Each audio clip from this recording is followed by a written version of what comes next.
Welcome to the MFS Wellness Podcast, a hybrid structure encompassing health, fitness, self-improvement, and entertainment, where no topic is off limits and all opinions are graciously welcomed. Let's get on with the show! And now, here's the host of the show, Mike Sinopoli.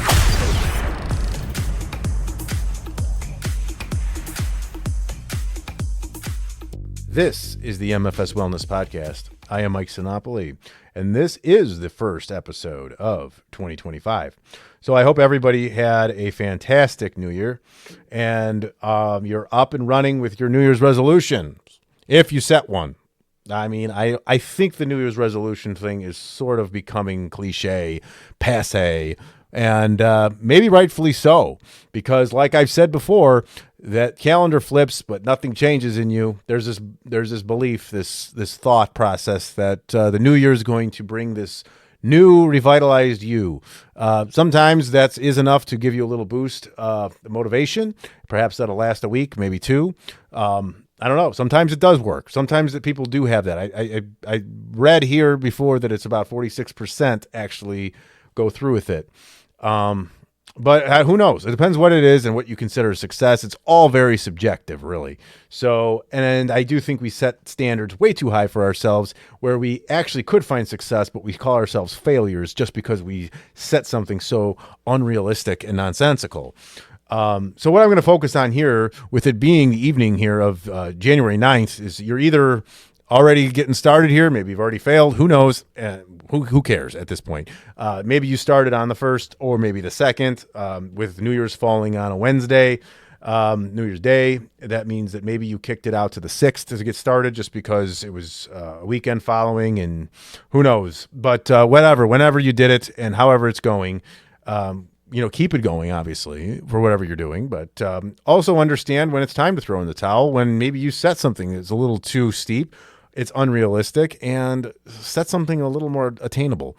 I personally believe that it would be a better idea to set 12 small resolutions throughout the year. Like if you really need to be time structured and you really get off on that, then every first set something new.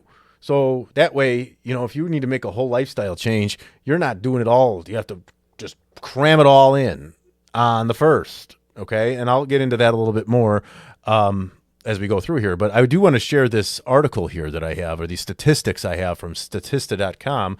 And this was put together here by a data journalist, Anna Fleck. And she has here America's top New Year's resolutions for 2025. So I do like that this is actually specific to this new year in particular. So what she has here, she's taken about 1,050 U.S. respondents ages 18 to 80 surveyed between the dates of October 24th and November 3rd. What they basically did here was obviously a small sampled survey, and what comes of it is what I think is a pretty good display of how America does their New Year's resolutions here in the United States.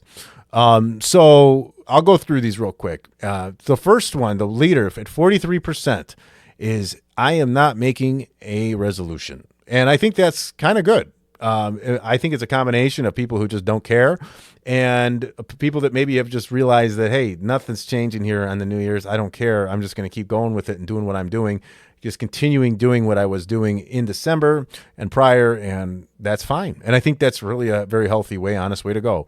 So I'm going to give people the benefit of the doubt that they are just being honest with themselves through that one, which is great. The number 2 is to save more money. That's 21% of the vote. So I find that interesting, given the fact that most resolutions seem to be about weight loss, fitness, health, all that. But given the economic times here, with inflation, higher interest rates, and just all around harder to save money, the fact that 1 in 5 people are aware of that and making that effort is great to see, and it's never been more important than before. Number 3 is to eat healthier. That's 19%. Number 4 would be to exercise more. That's 17%. Number 5, to lose weight. That's 15%. And number 6 at 14% is to spend more time with family and friends. And then the last two here at 9% each is to quit smoking, and the other one would be to reduce spending, mainly on living expenses such as food and energy. So those are according to this poll, the top New Year's resolutions coming into the year 2025.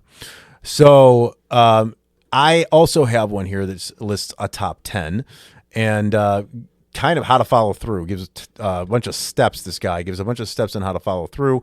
I agree with a few of them. I have my own to add in as well, of course. But what we have here on GoSkills.com, this is written by Brad Zomick. He has top 10 New Year's resolutions and how to follow through. So the most common, according to what he's found here, I don't know what he's going by, but 1 is to exercise more, 2 to lose weight, 3 to get organized, 4, learn a new skill or hobby, 5, live life to its fullest, 6, save more money, spend less money, 7, quit smoking, 8, spend more time with family and friends, 9 is to travel more, and 10 is to read more. Now, a few of those I find pretty generic and like, what does that mean? Like, get organized. Like, what does that mean? To organize your desk, organize your house, organize your brain, organize your schedule. I don't know. I think those are the kinds of New Year's resolutions to me. If get organized is your New Year's resolution, that's very general, and I don't think it's specific enough. Learn a new skill or hobby, that's fine, but like, which one? I guess these are just general ones that get more specific by the individual, so I won't pick them apart too much. But the one that I don't know, live life to the fullest, I don't know what that really looks different for everybody, right? So these are subjective. So he kind of lists like what to do to get your New Year's resolution going. It's to mentally prepare for change. So yeah, you have to prepare for it mentally. You have to do something. You have to do some sort of prep, because if you're just going to set something and hope that life changes around you for it to happen, you're going to be, setting yourself up for failure. So I think making a plan and number 2, setting a goal that motivates. And I don't like the word motivates because motivate is temporary, but goal that inspires you, I think would be 2 of the most necessary pieces to a successful New Year's resolution. Limit resolutions to a manageable amount. I like that one a lot because I kind of touched on that before about, cutting it down to maybe 12 little ones and do that. And then that way you can focus more on one piece of it and then get something going throughout January. And then you add in something for February and then you use the whole year, not just start off the month with everything and start off the year with everything. So I like that. I think that's great. And then he says, be specific. And then the SMART goals. I've heard of SMART goals multiple times. Are specific, measurable, attainable, relevant, and time sensitive. So SMART. So that is all good. I won't sit there and bore you and read all of it, but make sure that your goals are able to be measured, able to be attained. They're relevant, and you have a plan in place. That's ideal. Because I think a lot of New Year's resolutions are just sort of made, that sounds good, I'll do that, and I'll do it later. To me, that New Year's resolutions for many people is just it's a placeholder, it's procrastinating, and it's just a way to cope with the shit that they're in the moment. Like, you're sitting there in November and you feel like you need to lose weight or start saving money. I mean, you could start then. And, but to me, that's almost a procrastination to say, I'm going to wait till the new year. But, and it doesn't mean you have to because the problem is you want to go all or none at the new year. So you think you're going to have to go all or none on November 15th when you're like, oh shit, I got Thanksgiving, I've got Christmas, I've got football parties, I've got New Year's, I've got all these work events and things like that, there's gonna be food. That's okay. Do it around that. Just do it around that. And then maybe at the new year, you clean it up a little bit. Maybe you drink a little bit less. Maybe you eat really well Monday through Saturday, and then you're just, hey, whatever, and then move it along from there. So, that's a good one to break things up into smaller goals. Number 6 is to write it down. I think that's something I need to get in the habit of, because I write down checklists a lot, but I don't write down like my New Year's resolution goals or anything like that. So that's a good one. Write it down so it's in front of your face. You don't forget it.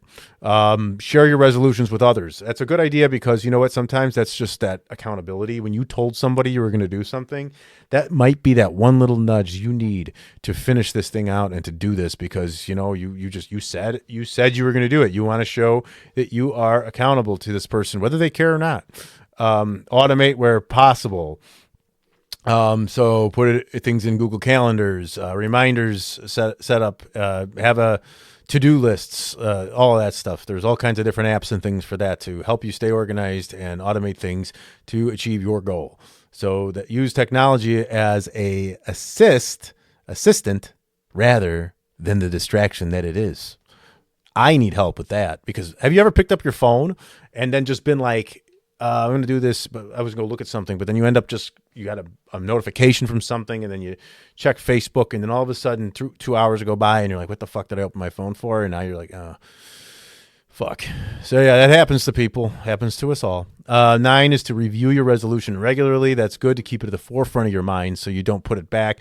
If you feel like you're starting to fail, you might throw it to the back of your brain and start to forget about it because the thought of it makes you feel like a failure, give you a little anxiety, make you feel low self-worth, and you don't need any of that. And that's probably a New Year's resolution actually in itself is better self-talk, and I can vouch for that. So anyways, and then last at 10, if you fall off track, get back on. Let yourself fail. That's big because if you a lot of New Year's resolutions probably didn't need to have to be thrown away. You most likely just didn't fail when you think you did. That's what I tell a lot of my clients about their diet. If you're going to have to hit a certain macro and calorie count and, you hit it 6 days out of the 7, that's really good, but a lot of people want to just throw it away because they didn't do it the way it was stated. We become too perfectionist. Perfectionism is the enemy of everything because there's no such thing. And you need to give yourself some sort of leeway. So you have to kind of look at the goals you have and what you've done to attain it. And just because you haven't completely gotten there, how far have you come? Why are you going to burn down the entire house because one piece of it is not functioning or is broken? So you just keep going and fix that piece and be happy with the rest of the shit you did. You like that cliche? Yeah. So anyways, one other one, and it's going to be pretty similar here. Where did I get this one from? The Austin American Statesman. That's where I got this from. This is Alexis Zimmerman. This time, I like that these people who wrote these have names I can pronounce on the fly. I appreciate these names. So anyways, 2 and 5, 43% of Americans said they weren't making a resolution, which was consistent with the other percentage that was given to us in the other article. Majority, let's see what she say here. The majority of those who did had goals falling into 6 categories. So this one has 6 different categories, and I believe this is very similar to what we just had. So it's save more money, eat healthier, exercise more, lose weight, spend more time with family and friends, and quit smoking. So let's go through these real quick. I'll give you my feedback and thoughts on it if you care, and then that'll be that. So the thing is, save more money. All right. So if you haven't yet, you have to plan how. A lot of times, saving more money means stopping certain things that you're doing. Like check your streaming services. What the hell are you paying for that you're not using? Are you a member at a gym that's eating away $40 a month that you're not going to, and you're just too lazy or just too almost feel like a failure to go in there and cancel it? That's the worst because, hey, now not only are you paying for something for your health, you're not using it, you're losing money, and you're not getting healthier, which is the number 2. But anyways, with saving more money, you have to come up with a plan of where to get the money from or how to reduce the spending to find the money to save. That's it. And what are you going to do with that money when you save it? Are you just going to let it sit in a savings account, which actually depreciates based on inflation? Because if you think about it, if it just sits in a regular savings account, earns no interest, and inflation continues to rise, and which it always does, but it's astronomical in the last couple of years, you're losing money. You're not invested. You have to take the money from savings and invest it so that it's at a higher growth rate than inflation to really be earning on your money. So that's another plan. Like just saving is fine. If you're saving for something, great. But a lot of people have that mentality to save money just for something, for a house, for a car, for a vacation. That's fine. You have to do that. But at the same time, why not just save for the sake of saving and then turn that savings into investing? We actually put so much emphasis on the salary we make. It's like, hey, I make this much money. I make this. Everyone wants to show off. That's the big shiny piece and everything like that. But what you do with that salary is really what matters. Okay. So you make a salary. If one person makes $150,000 a year and spends $200,000 and just throws debt upon debt versus someone who makes $50,000 but only spends about $40,000 and is putting away enough money into their 401ks or IRAs, I mean, who's actually wealthier, right? It's just a matter of what you do with it. So you want to take it from your job to a savings and then disperse that from your checking or savings into a IRA or into a index fund, something that's going to grow exponentially for you. Let that work for you. You have to be okay with seeing some volatile movement and fluctuating, obviously, throughout the years. So saving more money, very vague, but how about saving more, investing more, and cutting out bullshit that doesn't matter? That's kind of the way to go. So there's a lot of planning in place for that. Number 2 is eating healthier.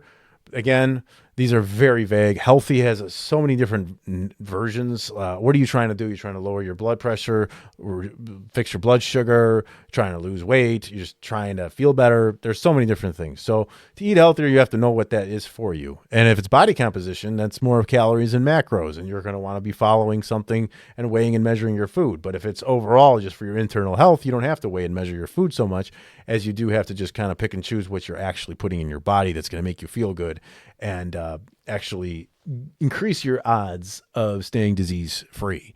So ideally, you want to try to do both, because we know that obesity is the culprit for 4 out of 5 chronic illnesses. They're preventable. So they both matter. Number 3 is exercise more. Again, you're going to have to figure out what that is. If you're doing nothing, anything is a win.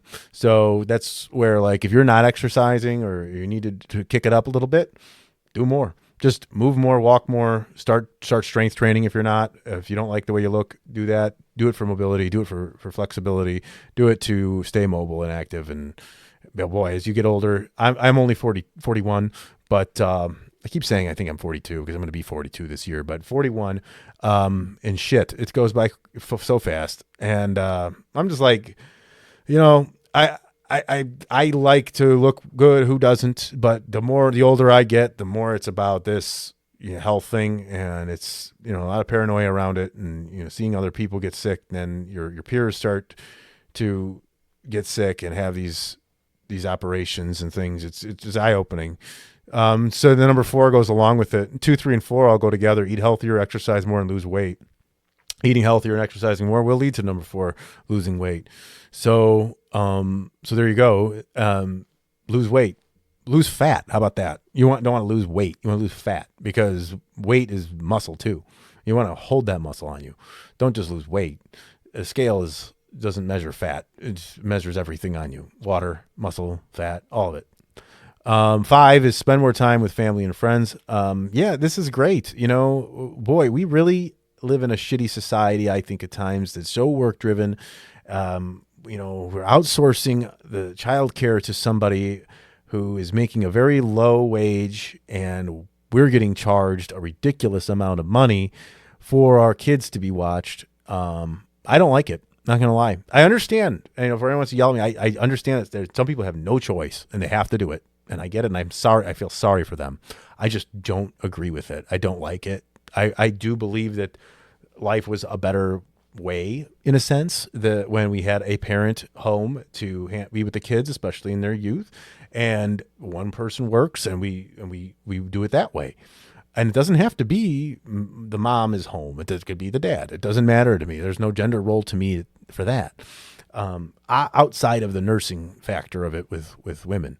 So, which I do believe that women should have a much longer maternity leave than 3 months, if that. This is pretty stupid if you really look at a 3-month-old and you're now you're gonna rip the mother out to go work in some office because that's what society wants, and then this 3-month-old is being cared for by a bunch of strangers making $15 an hour.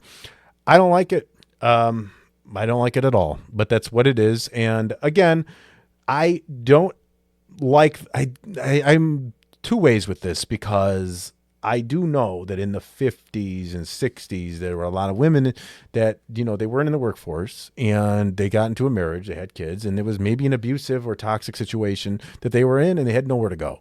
So like I think I've mentioned it before on here, though, the divorce rate skyrocketed in the 70s as women went into the workforce, because I believe that the women going to the workforce was a good thing.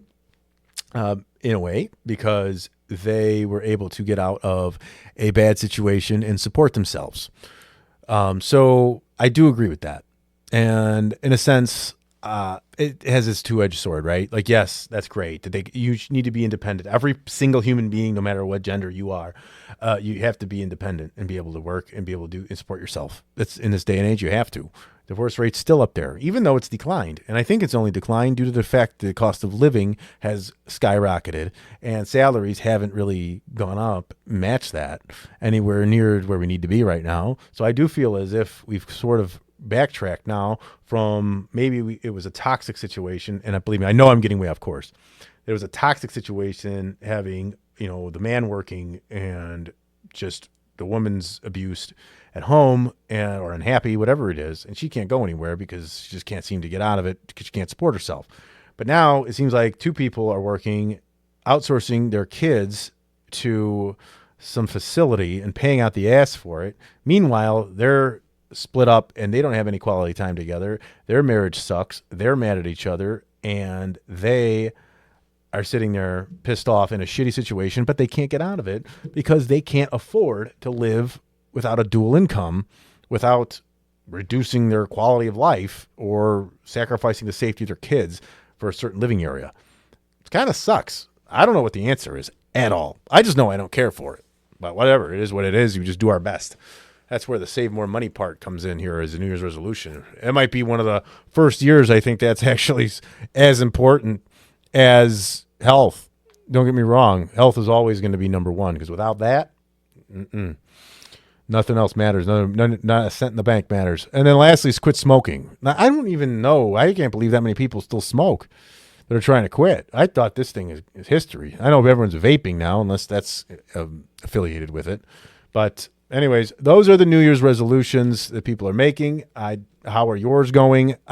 Did I make one this year? I sort of did, but I didn't make one in such a hard sense. I had been struggling a little bit myself with a calorie deficit and trying to just lose a few pounds and just kind of like get a little more fit looking that I've been in the past. I just hadn't been motivated, and I'm not like sitting there gluttonously eating food or anything like that, but I've been lax. It's been fun, but I haven't been feeling my best. I also was drinking a little more than I'd like. But I did reset that a while back, and I was able to, go ahead and moderate this booze thing, which I still think is garbage. But so I've gone ahead and I've cut out alcohol for now. I have not given myself a timeline, unlike what this says here. I just said I'm done for now. I'll have a drink if I ever feel like it, whenever I feel like it. That's just the way it's going to go. And I have been more sticking to my my macros, my calories, and my protein especially. So I am starting the year off myself. I did make my usual annual macronutrient yearly schedule, and I'll explain that to you because it's very helpful. So I will set certain times of the year where I will be in a calorie deficit for fat loss, or I will be in a calorie surplus for a muscle build. I also will take breaks and also sit in the maintenance level for a bit to give myself some sanity where I'm not really tracking and doing my thing. So that's just one thing that I've said. So far, so good. I got started up right at the beginning of the year and just kind of going with it. So nothing exciting over here to report. But, if you're struggling, please review. All I can say to close this thing up here is review what you're doing. Make sure that it's realistic. Find where you've been so far and find the successes you had. And let me tell you something. If something isn't working, don't look at it as a failure. Look at it as a success, that finding that this is not for me and I'm not going to do this and I'm going to find something else.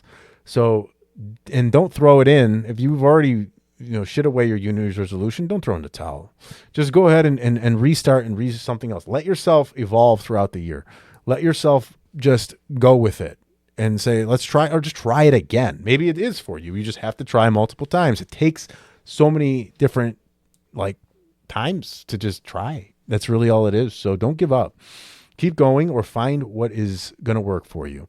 As far as saving more money, like I said, just, kind of just analyze where you're at. Bottom line is, and what's being wasted. You might not need Netflix.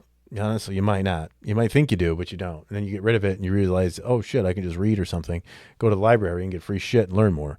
instead of watching this, fear-based shit that's all over the place. So, and eating healthy, exercise, lose weight, the fact that this has become for 40 years now, the main deal here at the New Year, something is very wrong with our diet and our intake. And in about 10 days on Inauguration Day, I've got my pal Nick Beck coming back on the show. He's a trainer and a coach, and he's been very vocal about the Make America Healthy Again deal. Again, I'll let you listen to which way he sways on it. I have my views too. But I'll tell you as a little precursor that I don't believe that any government official, I don't care what side of government you're on, is going to save you. You are on it your own. And they can clean some things up if they want. But personally, I don't believe that enough people care to give this initiative legs. I think it's good that there's awareness. I think it's good to talk about it. I think some changes are good. But really, the poisonous stuff that we eat is basically harmful in large doses. Therefore, these corporations can keep on putting this crap in their food that we keep on bitching about. You don't have to eat it. You know that? You don't have to eat that. You just because it's available, you don't have to go fucking eat it. That's why it's up to you. That's why I don't like this political shit. Who cares? Fuck them.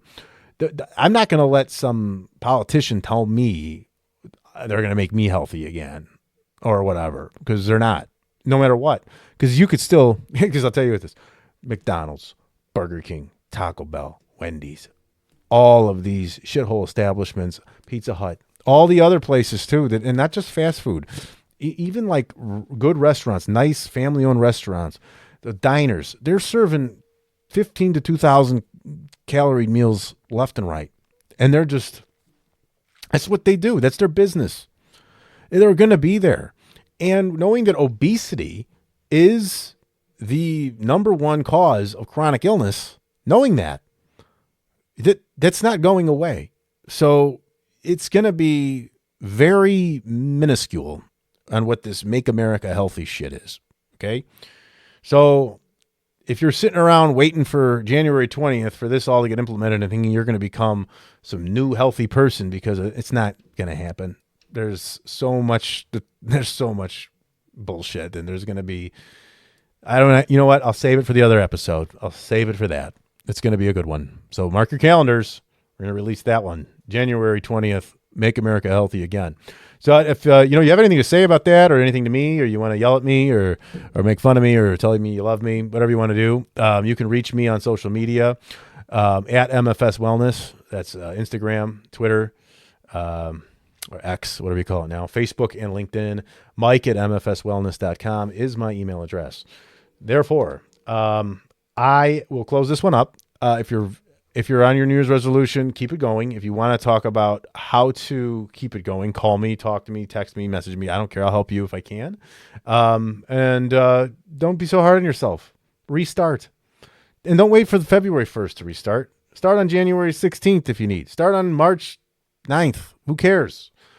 Forget the time construct. Do what's right for you. Do it now. Do it sooner than later. Small steps, little goals, and you'll be just fine.